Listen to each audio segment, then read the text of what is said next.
Okay, welcome back to my second video of the day, which will be the greasing and fitting of one of the shock absorbers. These are the Axial ones, aluminium shock absorbers, quite nicely made.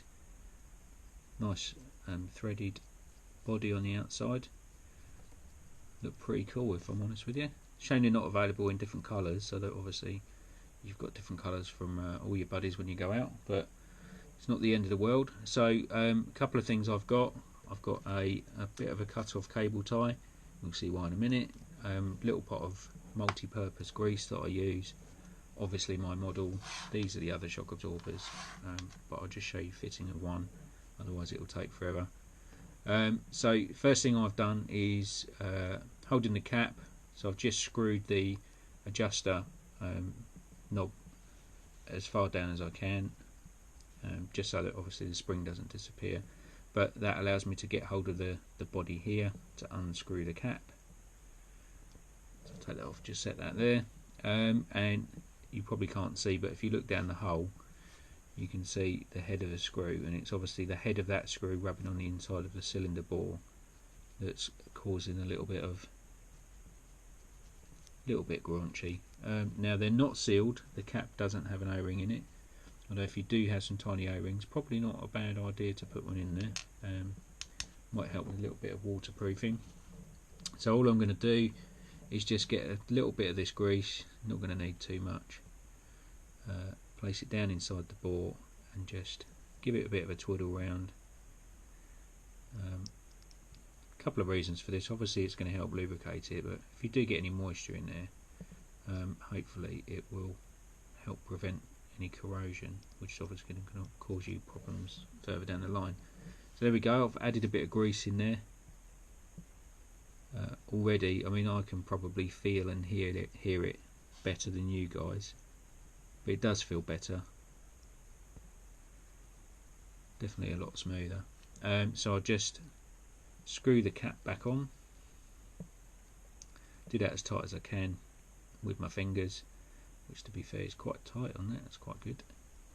And I'm going to back the nut of the spring pretty much all the way to the top. So there we have it, there's the first shock absorber done, and that's, I don't know if you can't really hear that, but that was it before. That's it after. Take my word for it, it's definitely better. So the next step, I have undone this screw, obviously just to save time on the video, pretty much all the way. Watch these because they are tiny. I use this rubber mat so that if anything sort of rolls off, it rolls into a gully or something rather than losing it. I've found these a little bit fiddly to get off at times.